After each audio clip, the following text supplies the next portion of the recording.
주사시나.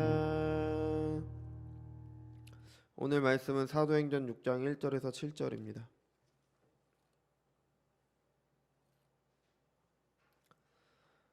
사도행전 6장 1절에서 7절입니다. 제가 봉독해 드리겠습니다.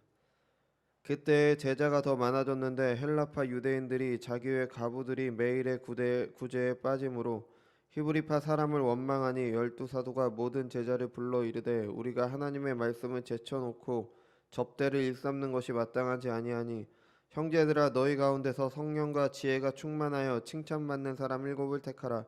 우리가 이 일을 그들에게 맡기고 우리는 오로지 기도하는 일과 말씀 사역에 힘쓰리라 하니 온 무리가 이 말이 기뻐하여 믿음과 성령이 충만한 사람 스데반과 또 빌립과 브루고로와 니가노르와 디몬과 바메나와 유대교에 입교했던 안디옥 사람 니골라를 택하여 사도들 앞에 세우니 사도들이 기도하고 그들에게 안수하니라. 하나님의 말씀이 점점 왕성하여 예루살렘에 있는 제자의 수가 심히 많아지고 허다한 제사장의 무리도 이도에 복종하니라. 기도하겠습니다. 주님, 이 시간 주님의 말씀 듣는 시간입니다. 우리 안에 계신 성령께서 함께 하셔서 듣는 말씀 가운데 하나님의 음성을 듣는 자들 될 수 있도록 인도하여 주시옵소서. 우리가 듣는 것으로 끝나지 않고 듣는 말씀을 하나님의 말씀으로 받아 그 말씀에 순종하지 아니하면 우리가 그것이 죄임을 알고 늘 하나님 앞에 죄를 짓지 않고 늘 하나님께 순종하는 그런 자들 될 수 있도록 인도하여 주옵소서. 사랑이 많으신 예수님의 이름으로 기도드렸습니다. 아멘. 우리는 지난 2주 동안 같은 본문의 말씀으로 교회의 우선순위가 말씀이 되어야 된다는 것을 살폈고요. 그리고 그것을 위해 할 일을 살폈습니다. 말씀이 교회의 우선순위가 되기 위해서는 가장 먼저 교회의 메시지가 하나님의 말씀이어야 됩니다. 전하는 사람은 순전한 하나님의 말씀을 전하고 듣는 사람은 그것을 하나님의 말씀으로 받아야 됩니다. 이를 위해서 교회의 한 지체로서 해야 될 일이 있었고요. 또 교회 밖에서 해야 될 일이 있었습니다. 말씀 맡은 자가 말씀에 전념하도록 해야 되고 그를 통해 전해지는 것을 하나님의 말씀으로 받아야 됩니다. 그리고 실제 삶에서 그것에 순종해야 됩니다. 주님을 믿는다는 것은 삶과 별개로 특별한 임무를 맡아 하는 게 아니라 삶으로 사는 겁니다. 특정한 기간에 특정한 일을 맡아서 그것을 하면 끝나는 게 아니라 삶으로 사는 겁니다. 이 땅에서의 삶이 끝나는 날까지 하나님께 순종하는 삶을 사는 거죠. 교회에서만 순종하고 교회에 관련된 일들만 순종하는 것이 아니라 삶의 모든 부분에서 하나님께 순종하는 겁니다. 교회에서만 한다고 내가 하는 게 아니라 내 삶 전체가 하나님께 순종을 해야 되는 겁니다. 예수님을 믿는다는 건 그런 거죠. 교회의 말씀이 우선순위가 되어야 된다는 것은 제가 개인적으로 목사를 할 수 있는 이유이기도 합니다. 신대원에 다니는 동기 목사님이나 다른 목사님들을 보면은 제가 가지지 못한 능력을 가지고 계십니다. 아시다시피 제가 성악가처럼 노래를 잘하는 것도 아니고 성격이 활달해서 모든 사람들에게 먼저 친근하게 다가가기거나 아니면 모든 사람과 쉽게 어울리는 그런 성격도 아닙니다. 그 외에도 많죠. 저의 부족한 모습이 많습니다. 그렇기 때문에 고민도 하고 기도도 많이 합니다. 그래도 제가 목사로 부르심을 받았다고 생각하는 이유는 다른 건 몰라도 말씀 맡은 자로 하나님의 말씀을 순전하게 전하고 그대로 살려고 하고 있기 때문입니다. 말 그대로 순전하게 전하는 겁니다. 순전한 겁니다. 하나도 뭔가 끼어들어서는 안 되는 겁니다. 저는 어떤 목사님처럼 아주 재미있게 전하지 못하고요. 세상 학문이 뛰어나서 이런저런 세상 지식을 더해서 이렇게 유창하게 그렇게 말하지도 못합니다. 하지만 적어도 모든 성경이 하나님의 감동으로 된 것으로 믿고 그 말씀을 통해 전하시는 하나님의 말씀을 있는 그대로 전하려고 합니다. 다른 거 첨가하지 않고 있는 그대로 전하는 거죠. 여러 가지 부족한 점이 있지만 저의 부족함을 보시지 말고 하나님의 말씀이 순전하게 전해지냐를 보시고 그 메시지를 하나님의 말씀으로 받으시길 바랍니다. 설교자는 하나님의 말씀을 순전하게 전하고 청중은 전해지는 메시지를 하나님의 말씀으로 받는 것이 교회의 말씀이 우선되기 위해 이루어져야 되는 가장 기본적인 일입니다. 설교자의 인격이 나빠도 된다 그게 아니라 설교자도 똑같이 구원받은 죄인이기 때문에 부족함이 있을 수밖에 없습니다. 그래서 드리는 말씀입니다. 오늘은 이 본문에 대한 마지막으로 교회가 교회다웠을 때, 교회가 말씀이 우선되었을 때 그 결과에 대해서 우리 같이 살피도록 하겠습니다. 7절을 보면은 그 결과를 말해주죠. 하나님의 말씀이 점점 왕성하여 예루살렘에 있는 제자의 수가 심히 많아지고 허다한 제사장의 무리도 이 도에 복종하니라. 제사장들이 복음을 믿고 복종하게 됐습니다. 그죠? 그들이 주님을 믿는다는 것. 그러니까 제사장들은 우리가 보통 사람들이 주님을 믿는 것도 힘든 일이지만 제사장들이 주님을 믿는다는 것은 그들의 삶을 부인하는 겁니다. 제사장들은 주님께서 이 땅에 오셔서 십자가에 죽으시고 부활하심으로 구약의 모든 예언과 제도들을 성취하셨습니다. 그리고 성전에서의 제사 제도도 예수님을 통해서 이루어졌죠. 그러니까 더 이상 성전은 성전으로서의 역할을 하지 못합니다. 예수님께서 오셨기 때문에. 그것을 예표하는 예수님께서 오셨기 때문에, 그것을 이루셨기 때문에. 그러니까 이제는 예수님을 믿는 믿음으로만 구원을 받게 되는 거죠. 그러니까 그동안 제사장들이 했던 일들이 이제는 아무런 의미가 없다는 것을 믿는 겁니다. 그게 제사장들이 회심한 거예요. 그동안 자신들의 인생을 부인하는 겁니다. 그동안 자신들이 했던 일들을 다 부인하는 거예요. 그래서 그리스도를 믿고 이 도에 복종하는 겁니다. 이게 엄청난 일이죠. 그러니까 그리스도인이 된다는 거는 이런 변화를 말하는 겁니다. 그냥 뭐 삶의 패턴이 달라지거나 뭐 나쁜 습관들이 고치는 거, 뭐 아이들의 언어로 말하자면 뭐 아침에 일찍 일어나서 부모님 말씀 잘 듣고 공부 열심히 하고 이런 것들을 한다고 그리스도인이 되었다고 회심했다고 말하는 게 아닙니다. 고린도후서 4장 6절입니다. 어두운 데에 빛이라 말씀하셨던 그 하나님께서 그리스도의 얼굴에 있는 하나님의 영광을 아는 빛을 우리 마음에 비추셨느니라. 아멘. 사도 바울은 그리스도인이 회심하는 것에 대해서 창조의 일을 빌어서 그것을 설명하고 있습니다. 어두운 데 빛이 있으라고 하신 것은 세상을 창조하실 때 하나님께서 하신 말씀이에요. 아무것도 없을 때 빛을 창조하신 그 능력으로 그 일과 마찬가지로 이 죄인들에게 하나님의 그리스도의 영광의 빛을 비추신 겁니다. 새 창조, 그러니까 창조와 마찬가지로 새 창조가 되는 게 바로 그리스도인이 되는 겁니다. 새로운 피조물이 되는 거죠. 그러니까 엄청난 변화가 있는 겁니다. 새 사람이 되는 거예요. 감옥에 갔다 와서 새 사람으로 살아야지 하는 그런 새 사람이 아니라 아예 존재 자체가 달라지는 겁니다. 이전 것은 지나갔으니 보라 새 것이 되었도다. 하나님께서 만드신 새로운 창조물이 되는 것, 그게 바로 거듭남이고 그리스도인이 된다는 의미입니다. 이런 존재의 새로움이 복종으로 나타나게 되는 겁니다. 존재가 새로워지지 않으면 사람은 복종할 수 없어요. 그동안의 삶을 부인하고 하나님의 말씀에 복종한다는 게 내가 새로운 사람이 되었다는 걸 드러내는 거예요. 여러 번 말씀드렸지만 사도 바울은 그동안 자신이 자랑으로 여겼던 것을 자신을 해롭게 여기는 걸로 만들었습니다. 사도 바울 똑똑했잖아요. 집안도 좋았습니다. 공부도 많이 했고 뭐 부자였겠죠. 집도 좋았으니까. 평생 자랑이었던 그게 한순간 배설물이 됐습니다. 배설물만도 못한 나를 해롭게 하는 게 된 거예요. 이게 어떻게 가능해요? 내가 새로운 존재가 돼야지 가능한 거죠. 저 좀 괜찮은 대학 나왔습니다. 저 고대 나왔어요. 그래서 저 그게 평생 저의 자랑이었습니다. 근데 한순간 그게 나한테 해로운 게 되는 거예요. 내가 그거 보고 주님께 가는 길을 막고 있으니까. 그러니까 나한테 해로운 게 되는 겁니다. 이런 변화는 껍데기만 변하는 피상적인 변화로 될 수가 없는 겁니다. 이단이나 사이비도 마음을 움직입니다. 그러니까 사람들이 따라가죠. 내가 마음이 뭐 동한다고 해서 내가 좀 뭔가 들어서 내 마음에 감동이 온다 그렇다고 해서 내가 변화받았다 그게 아닙니다. 그거는 그냥 감정입니다. 이단도 그렇고요. 다른 종교들 우리가 뭐 진리라고 말할 수 없는 그런 다른 종교들도 분명히 사람의 마음을 움직입니다. 그래서 어느 정도 변화된 모습을 나타나게 해요. 뭔가를 내가 뭐 감화 감동을 받는다 그러죠. 그러면은 뭔가 좀 변화된 모습이 나오잖아요. 세상에 훌륭한 스승님을 만나서 그 스승님을 통해서 좀 마음의 변화를 받아서 새 삶을 사는 그런 사람들도 있잖아요. 세상 것이나 아니면 이단이나 아니면 하나님의 진리가 아니더라도 사람을 움직이도록 합니다. 근데 새 사람이 완전히 새로운 존재가 되도록 하진 못하는 겁니다. 이전에 내가 자랑으로 여기던 거, 내가 평생 추구하면서 살았던 것, 그게 나한테 해가 되는 것으로 나를 부인하고 하나님만 믿고 하나님께 복종하게 되는 겁니다. 이게 그리스도인이 된다는 거예요. 마귀도 광명의 천사로 가장할 수 있습니다. 진리와 비진리를 구분하는 기준은요, 하나님께 대한 순종, 복종으로 이어지느냐 그렇지 않느냐입니다. 나를 위해 신을 믿느냐, 내가 그 신에게 순종하느냐. 이게 진리와 비진리를 구분하는 겁니다.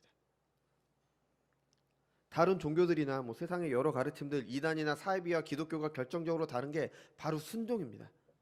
사람은요 본능적으로 자신을 위합니다. 이게 일계명이잖아요.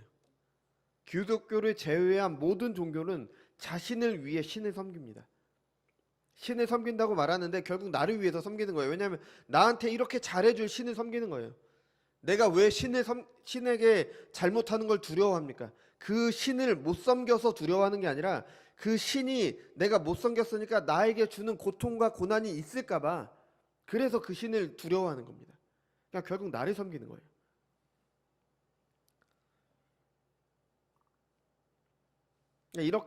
이런 사람이 자신을 믿는 신에게 순종한다는 것, 내가 나를 믿는 신을 위해서 산다는 것, 이게 자기를 부인하지 않고 자신을 믿는 신에게 자기를 부인하고 자신을 믿에게 순종한다는 게 거듭나지 않고 새로운 피조물이 되지 않고는 불가능한 겁니다. 다른 모든 것들과 다르게 하나님의 진리인 복음은요 절대 듣는 것으로 끝나지 않습니다.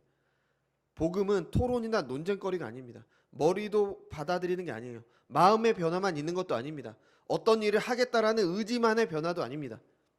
왜 순종해야 되는지 알고 그것을 믿고 내가 하나님을 너무 사랑하기 때문에 마음이 움직여서 내가 스스로 하나님께 순종하는 거, 그게 맞으니까, 내가 하나님을 사랑하니까 그래서 순종하는 거, 이게 바로 복음입니다. 이런 사람들이 거듭난 사람들이고 그리스도인들입니다. 현대인들은 복종이라고 하면 무조건 좋지 않게 보죠. 복종이라는 말보다 자율적이라는 말을 더 좋아합니다. 자율적인 사람이 되라 이런 말 많이 하잖아요. 복종이라고 하면 좀 굴욕적으로 그렇게 보이죠. 제가 하엘이 이제 학교에 가서 공부를 좀 봐주고 있는데 국어 문제집에 인권이라는 지문이 있었어요. 아이들을 위한 국어 문제집에 인권이라는 내용이 있는데 뭐 사람이 마땅히 가져야 되는 권리다, 어린 아이들도 인권이 있다, 뭐 이런 내용이죠. 뭐 당연한 얘기죠. 당연히 맞는 얘기입니다. 그런데 그 문제 중에서 어린 아이들의 인권을 설명하는 그런 일들이 있는데, 그런 그림이 나왔는데 어른이 아이의 것을 맘대로 골라주는 것을 어린아이의 인권을 해치는 것이다, 그런 식으로 내용이 나와 있더라고요. 물론 어린아이라고 해서 어른들이 맘대로 해서는 안 되죠. 그죠? 성경에도 자녀를 노엽게 하지 말라고 나와 있습니다. 아이들 존중해 줘야 돼요. 하지만 어린아이들의 인권은요, 그 아이들이 권리를 가지고 있는 거는 정상적인 어른들의 보호를 받으면서 그들에게 무엇이 옳고 그른지를 배우면서 자라는 겁니다. 그냥 자기 마음대로 하라고 두는 게 그게 인권이 아니라 무엇이 맞는지 알리고 가르쳐서 그렇게 잘할 수 있도록 도와주는 거, 그게 아이들의 인권을 존중하는 겁니다. 그리고 아이들은 정상적인 경우라면, 뭐 요새 너무 비정상적인 경우가 많으니까 정상적인 경우라면 순종을 해야 되는 거죠. 그렇게 하는 게 아이에게 가장 좋은 거잖아요. 자율적이라는 말로 부모들이 너무 당연한 것을 가르치는데 따르지 않으면 아이에게도 안 좋은 것입니다. 물론 뭐 아이가 자라서 이제 자기가 사리 판단할 수 있으면은 서로 이제 존중해 가면서 의견을 조율하면서 그렇게 할 수 있겠죠.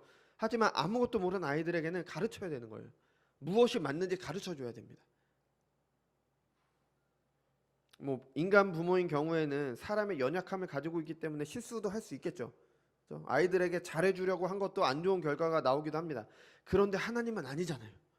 하나님은 완전히 의로우십니다. 늘 옳으십니다. 하나님은 틀린 게 하나도 없으세요. 그럼 사람은 그 하나님께 순종하는 게 당연한 겁니다. 하나님께 복종하는 게 나를 해치거나 내 자유를 뺏어가는 게 아니라 하나님께 복종하고 순종하는 게 옳고 맞은 겁니다. 그리고 그 길을 갈 때 하나님께 순종하는 길이 맞는 길이고, 그 길을 갈 때 하나님께서 사람에게 허락하신 모든 은혜를 누리는 삶을 살게 됩니다. 하나님께서 사람을 창조하실 때 이렇게 나와 있어요. 그들에게 복을 주시고 그들에게 이르시되. 하나님은 사람을 창조하실 때 복을 주셨습니다. 복된 삶을 살라고 하셨습니다. 하나님께 순종함으로 그 삶을 사는 겁니다. 이렇게 볼 때 복음이 순종과 연결되는 게 너무 당연하죠. 복음은요, 죄인들을 구원해 주시는 하나님의 복된 소식이잖아요. 죄인들을 구원해 주시는 복된 소식. 죄인들이 왜 비참합니까? 죄를 짓기 때문에 비참합니다. 그 죄의 결과 하나님께 심판을 받아야 되는 것 때문에 비참합니다. 그런데 그의 아들께서, 하나님의 아들께서 죄를 대신하심으로 죄 사함의 은혜를 주시고 하나님의 아들이 되도록 하셨다. 그게 바로 복음이잖아요. 죄는 하나님께 거역하는 게 죄입니다. 내가 하나님의 말씀대로 살지 못하는 게 나의 비참함이고, 내가 하나님의 말씀대로 살지 못하기 때문에 이 세상 가운데 이렇게 살아가고 있는 게 나의 비참함이고, 장차 오는 세상에서 영원한 형벌을 받아야 되는 게, 그게 바로 나의 비참함입니다. 그 죄에서 나를 구원해 주신 게 바로 복음이잖아요. 아담과 하와는 하나님께서 먹지 말라고 하신 선악과를 따먹었습니다. 뭐 과일 하나 먹을 수도 있겠죠. 뭐 그게 그렇게 하나님, 그런데 중요한 게 뭐냐면 하나님께서 먹지 말라고 하신 걸 먹은 겁니다. 아담과 하와에게 다른 모든 과일은 다 허락을 하셨어요. 먹고 살 게 이미 충분히 있었습니다. 그런데도 자기가 원해서, 그게 더 좋아 보이니까, 그게 더 옳아 보이니까, 그게 바로 죄의 본질이며 그게 바로 죄의 비참함입니다.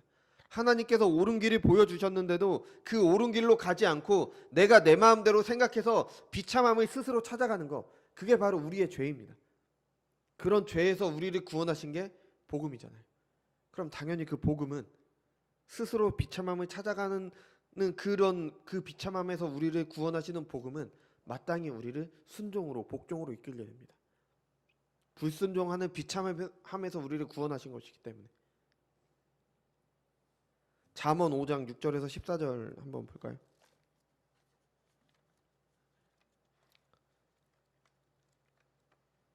잠언 5장 6절에서 14절입니다.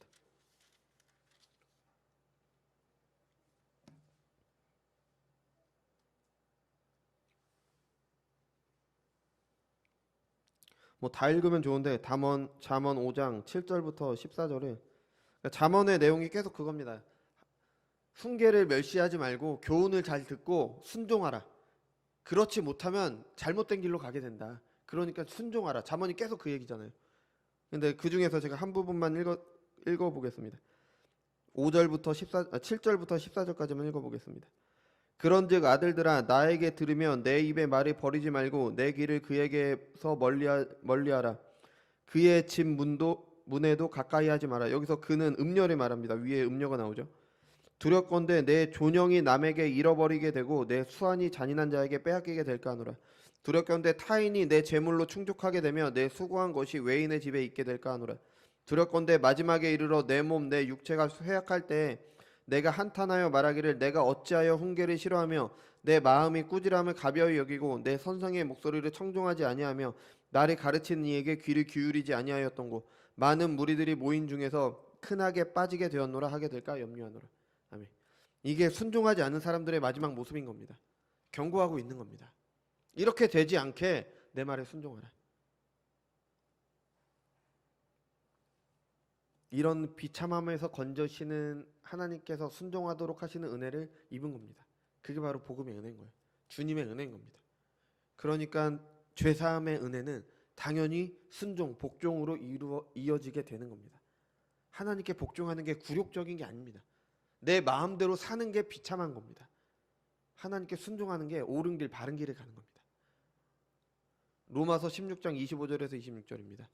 나의 복음과 예수 그리스도를 전파함은 영세전부터 감추어져 있다가 이제는 나타내신 바 되었으며 영원하신 하나님의 명을 따라 선지자들의 그로 말미암아 모든 민족이 믿어 순종하게 하시려고 알게 하신 바 그 신비의 계시를 따라 된 것이니 이 복음으로 너희를 능히 견고하게 하시라. 아멘. 하나님께서 복음을 전하시는 이유를 믿고 순종하도록 하기 위함이라고 사도 바울은 말하고 있습니다. 복음은 복종으로 이어집니다. 순종으로 이어집니다. 순종을 위해 복음으로 죄인을 부르십니다. 곧 하나님 아버지의 미리 아심을 따라 성령이 거룩하게 하심으로 순종함과 예수 그리스도의 핏부림을 얻기 위해 택하심을 받은 자들에게 편지하노니. 이게 베드로가 이제 신자들에게 편지를 쓰면서 그 서두에 쓴 글입니다. 성령으로 거룩하게 하심으로 순종하도록 하기 위해 택하심을 받은 겁니다. 현대인들이 그렇게 싫어하는 복종이야말로 하나님께서 모든 신자들에게 원하시는 것이며 그것을 위해 우리를 부르신 겁니다. 그게 바로 하나님의 은혜죠. 그러니 복음은 순종으로 이어지게 됩니다. 순종하는 은혜를 주신다는, 그게 바로 복음인 겁니다. 순종하지 않으면서 죄사함의 은혜를 입었다는 것은 거짓이고 야고보서가 말하는 것처럼 죽은 믿음이 되는 거죠. 거듭나지 않은 사람이 죄를 짓는 것은요, 우리가 죄를 짓는 거 돌아보면은 내 상황 때문에 죄를 짓는 게 아닙니다. 아담과 하와는 선악과 말고도 먹을 게 너무 많았어요. 뭐 뱀이 유혹했지만 거절할 수 있었습니다. 그죠? 근데 자기가 자기 눈에 더 먹음직도 하고 보암직도 하고 뭐 지혜롭게 할 만큼 탐스럽기도 하니까 따먹은 겁니다. 자기가 좋으니까.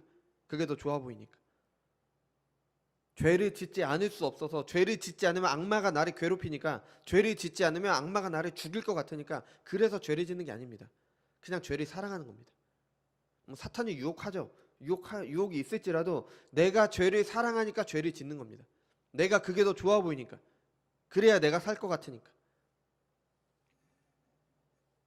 여러분이 하나님의 말씀을 어기는 것을 한번 떠올려 보십시오. 스스로를 한번 돌아보십시오. 뭐 저도 마찬가지고 왜 어깁니까? 물론 어쩔 수 없는 상황일 수도 있죠. 하지만 같은 상황이라고 해도 모든 사람이 같은 선택을 하진 않습니다. 내가 죄를 선택하는 것은 내가 그게 더 좋기 때문입니다. 그래서 우리 솔직해지면은 그렇습니다. 뭐 저도 그렇고 내가 죄를 사랑하니까 그냥 죄를 선택을 하는 겁니다. 그래서 순종은요, 내가 좋아하는 것을 선택하지 않는 것에서 시작을 하는 거예요. 그것을 거절하는 겁니다. 육신의 생각은 하나님과 원수되나니 이는 하나님의 법에 굴복하지 아니할 뿐 아니라 할 수도 없습니다. 사람은, 죄인 된 사람은요, 본능적으로 하나님을 생각하는 걸 싫어합니다. 하나님께 순종한다 그러면 내가 하고 싶은 걸 못하게 한다고 생각을 하는 거예요. 그래서 하나님의 거듭되는 부르심을 거절하고, 그거 아니다, 아니다, 내 마음에 뭔가 오죠. 알아요. 속으로는 다 압니다. 근데 그걸 거절하고 내가 좋은 걸 선택을 해요. 이것을 멈추는 것이 순종의 시작입니다. 내 생각을 멈추는 것, 그리고 하나님의 말씀을 따르는 것, 그게 바로 순종인 겁니다. 그리고 이제 다시 생각을 하는 거죠. 뭐 예전에 회개할 때 말씀드렸죠. 회개는 다시 생각을 하는 겁니다.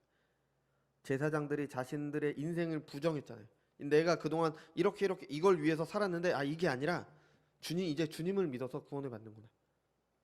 그리고 복음에 복종한 것처럼 자신의 철학을 버리고, 사람은 다 자기마다 철학을 가지고 있어요. 그동안 살아온 세월 동안 쌓인 게 자신의 철학입니다.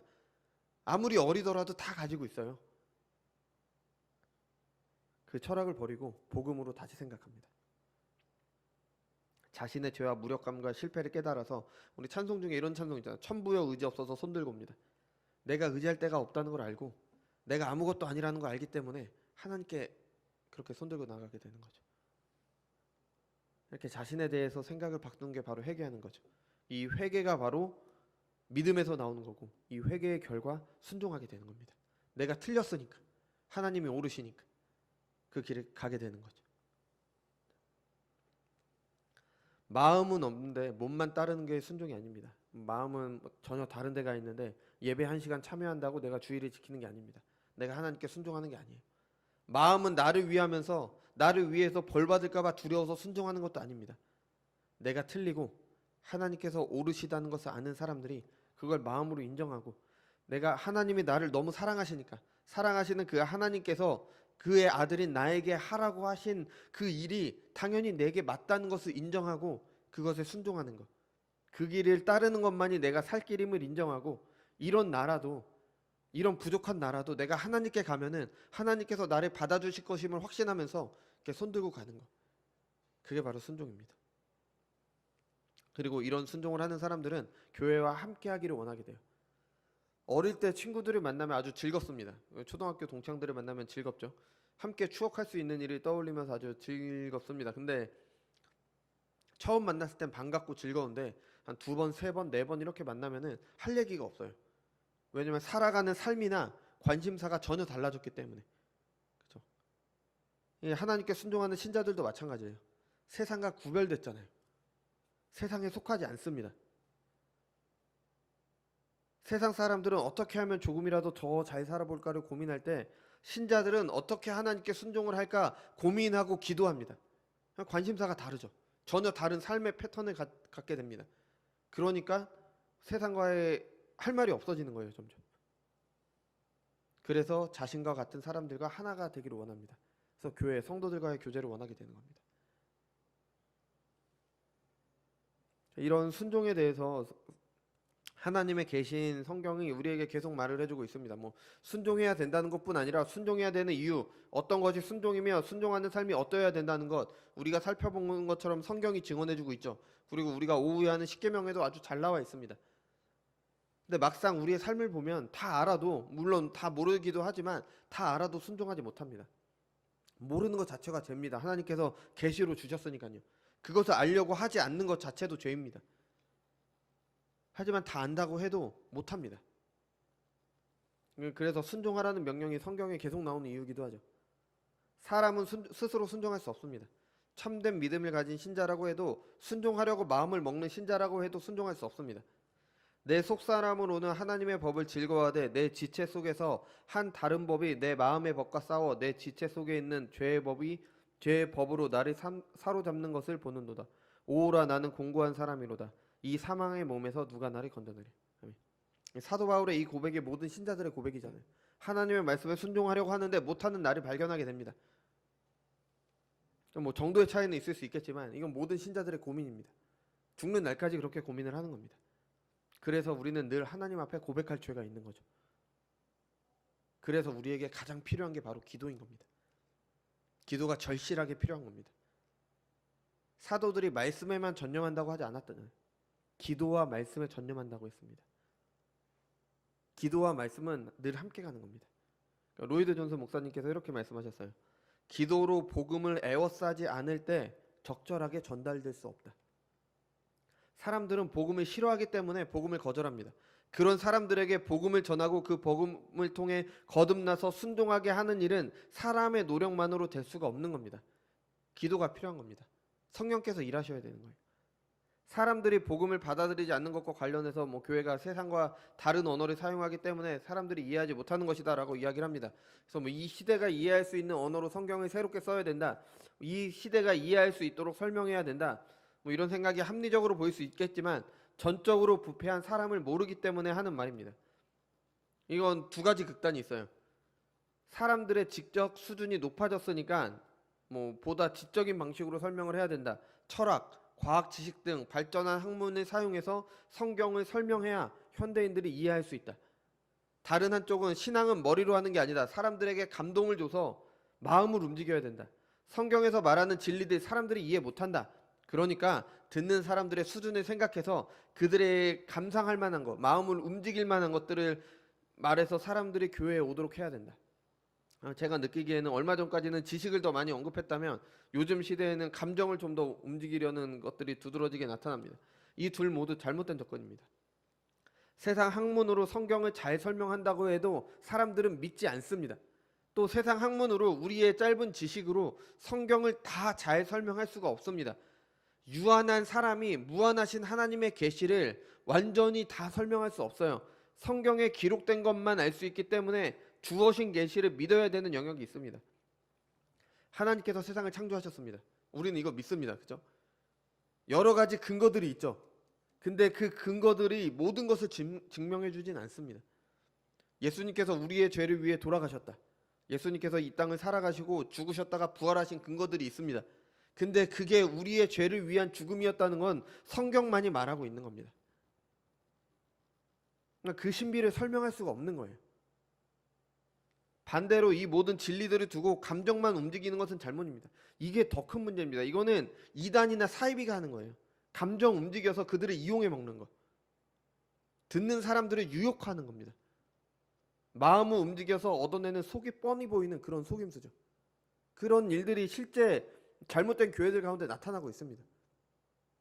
정상적인 교회들에서도 그걸 하려고 하고 그것 이용하는 교회들도 있고요. 이에 대한 성경의 답이 무엇입니까?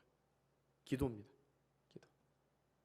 오직 기도만이 사람들이 복음을 믿을 수 있게 합니다.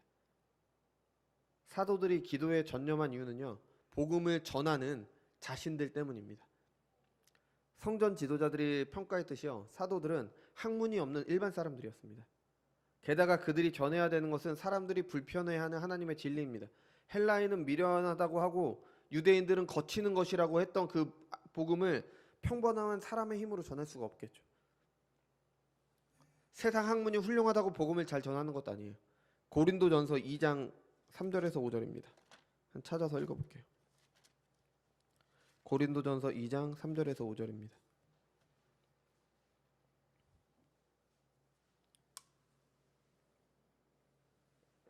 고린도전서 2장 3절에서 5절.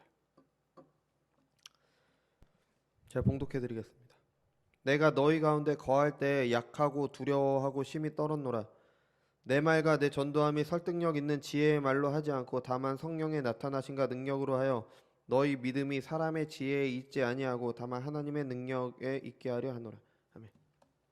세상의 눈으로 봤을 때 자랑할 것이 많았던 바울이죠. 많이 배웠습니다. 아주 그런 사람이었죠. 회심한 후에도 내가 하나님께 받은 계시가 많다라고 말했던 바울입니다.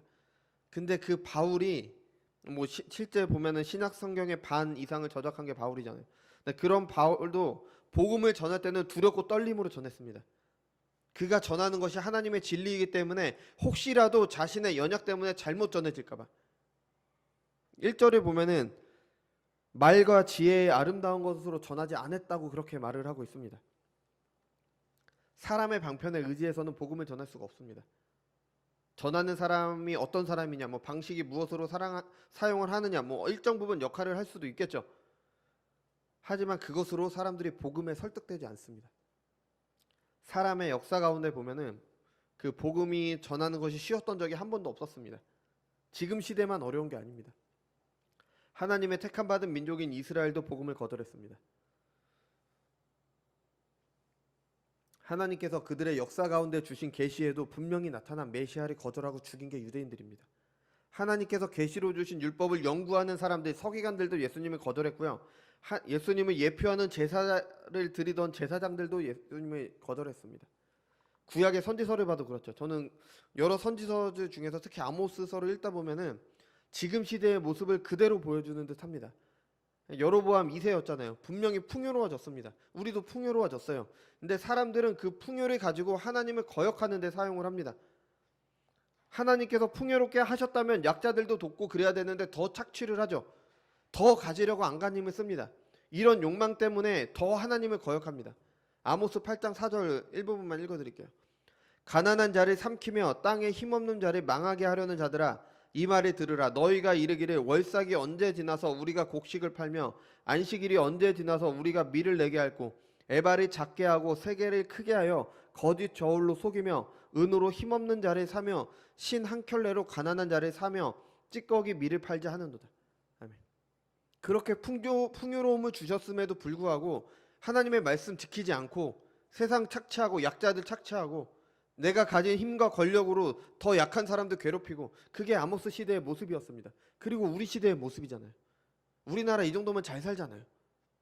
그죠? 물론 더 우리나라에서도 아주 잘 사는 사람 있고 가난하게 좀 힘들게 사시는 분들 계시지만 그래도 괜찮잖아요. 근데 그거 가지고 더 가지려고 애쓰고 그거 가지고 더 가지기 위해서 하나님 말씀 어기고 내가 가진 걸로, 내가 가진 뭔가로 약자들에게서 더 뺏어서 내가 더 가지려고 하고, 그게 우리 시대 모습이잖아요. 이 물질주의가 만연한 우리 시대도 그랬지만 사람들은 원래 그랬습니다. 원래 사람들의 모습이에요.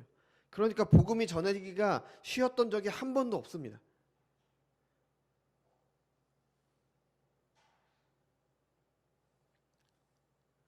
어리석은 자는 그 마음에 이르기를 하나님이 없다 하는도다. 그들은 부패하고 그 행실이 가증하니 선을 행하는 자가 없도다. 이게 모든 사람들의 상태인 겁니다. 그래서 기도가 필요한 겁니다. 그래서 본성이 부패해서 믿지 않는 것이기 때문에 기도가 필요합니다. 사람의 말로 설득할 수가 없는 거예요. 마음을 움직여도 안 됩니다. 어느 정도 눈에 보이는 효과는 볼 수 있겠죠.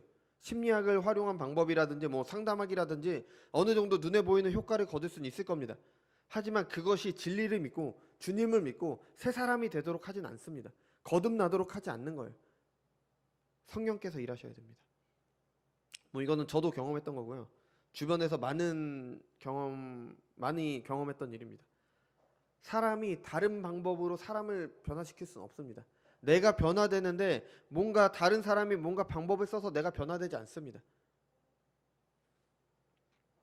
머리로 이해할 수 있게 해준다든지 마음을 움직이게 해준다든지 실제 효과가 있는 것처럼 보일 수도 있습니다. 말씀드린 것처럼. 근데 한순간입니다. 그죠? 뭐 이런 얘기 많이 하죠. 군대 가면 사람이 변한다. 휴가 나오면 실제 좀 변하는 모습을 보여줍니다. 근데 전역하고 좀 지나면 똑같습니다. 다시 돌아가죠. 한 달이라고 합니다, 보통. 하나님을 거역하고 예수님을 거절하는 사람의 본성은 이보다 더합니다. 겉으로 잠깐 나아지는 것처럼 보일 때도 있어요. 거듭나지 않아도요. 뭔가 이렇게 마음이 움직이고 그래서 좀 더 나아진 것처럼 보일 때도 있습니다. 근데 본성이 변하지 않으면, 거듭나지 않으면 다시 돌아갑니다. 성령께서 일하심으로 거듭나는 게 유일한 길입니다.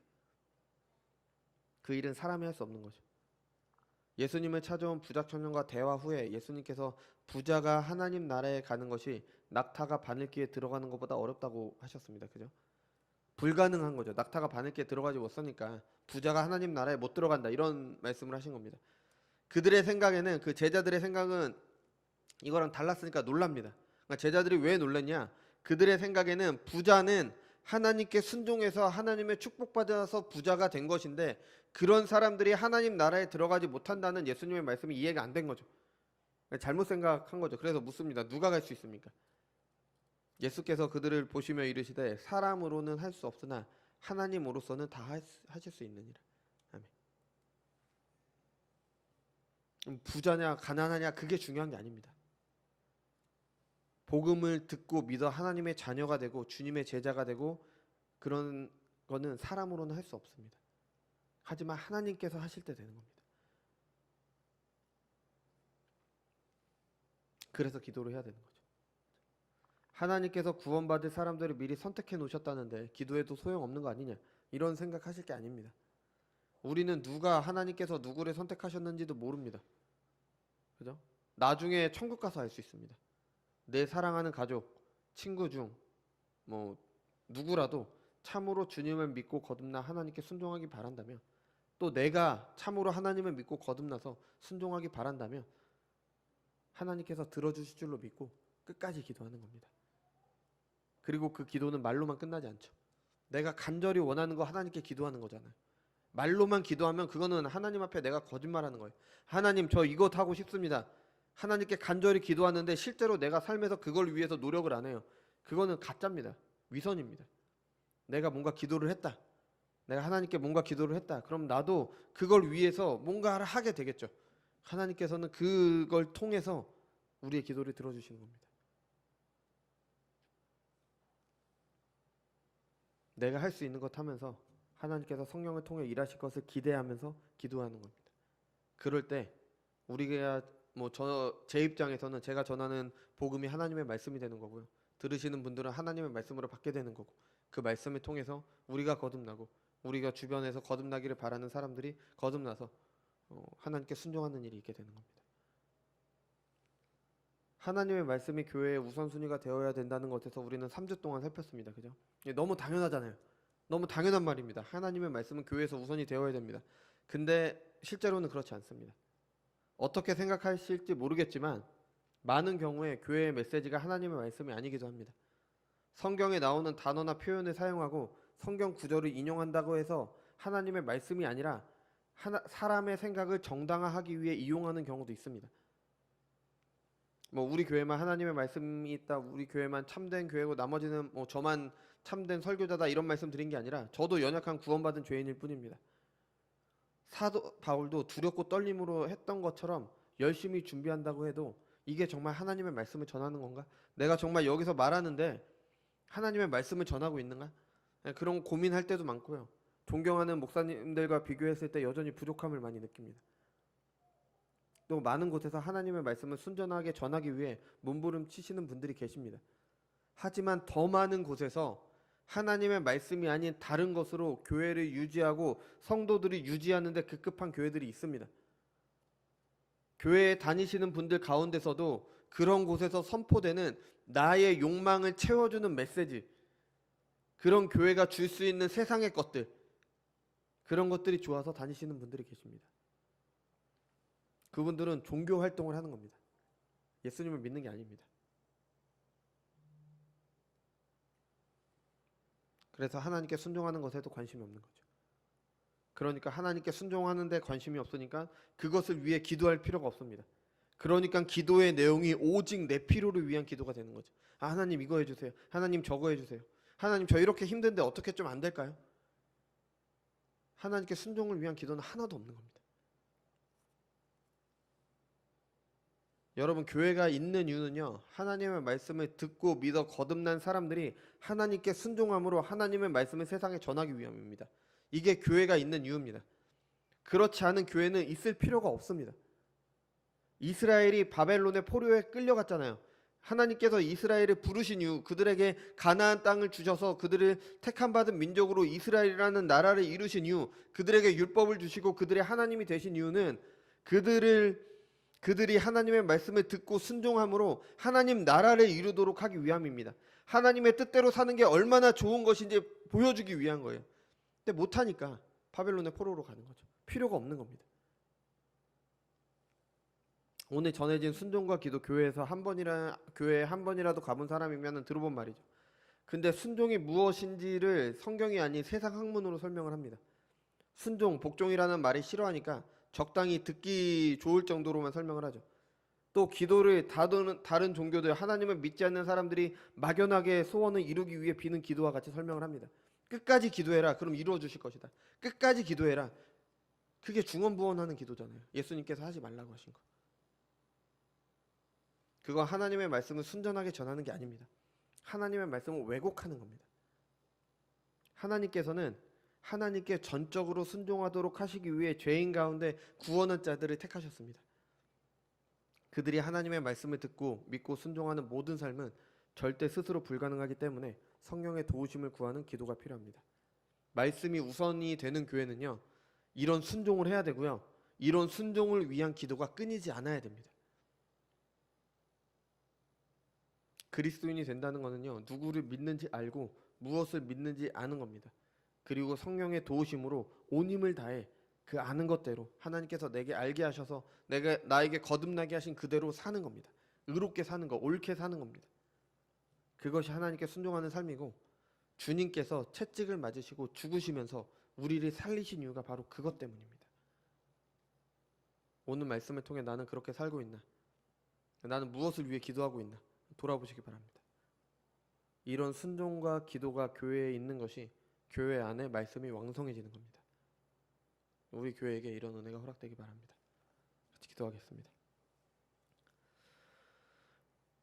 주님 감사드립니다. 오늘은 사도행전 6장 1절에서 7절의 마지막 시간으로 순종과 기도에 대해서 살폈습니다. 주님, 세상 사람들은 순종과 복종에 대해서 잘못된 생각을 가지고 있습니다. 하지만 하나님의 말씀, 완전히 의로우신, 언제나 옳으신 하나님의 말씀에 순종하는 것이 우리가 옳게 사는 것이고, 그것이 맞는 길이며 우리가 가장 복되고 영광스러운 길에 가는 것임을 잊지 않고, 하나님께 그것이 예수 그리스도께서 죽으심으로 우리에게 주신 복음의 은혜임을 알고 늘 감사하는 마음으로 그 길에 가는 저희들이 될 수 있도록 인도하여 주옵소서. 그 길을 감에 있어서 우리는 연약하고 부족하기 때문에 늘 기도가 필요합니다. 우리가 무엇을 위해 기도해야 되고 무엇을 위해서 우리가 끝까지 기도해야 되는지 늘 잊지 않고 우리의 기도의 내용을 살피고 우리가 그런 삶을 살려고 노력하고 있는지 돌아보는 저희가 될 수 있도록 인도하여 주옵소서. 하나님, 불쌍한 우리에게 하나님의 은혜를 허락하셔서 오늘 말씀 가운데 하나님의 뜻을 깨달아서 우리가 이 세상 가운데 여전히 세상의 것 쫓는 것이 아니라 참 거듭난 사람으로서 하나님께 순종하는 삶을 사는 저희들이 될 수 있도록, 그리고 그걸 위해 기도하는 저희들이 될 수 있도록 인도하여 주옵소서. 그래서 우리 교회 안에 하나님의 말씀이 왕성해짐으로 믿는 자들이 날마다 더해지고 우리 교회가 하나님 앞에 영광 돌리는 그런 교회가 될 수 있도록 인도하여 주옵소서. 감사드리며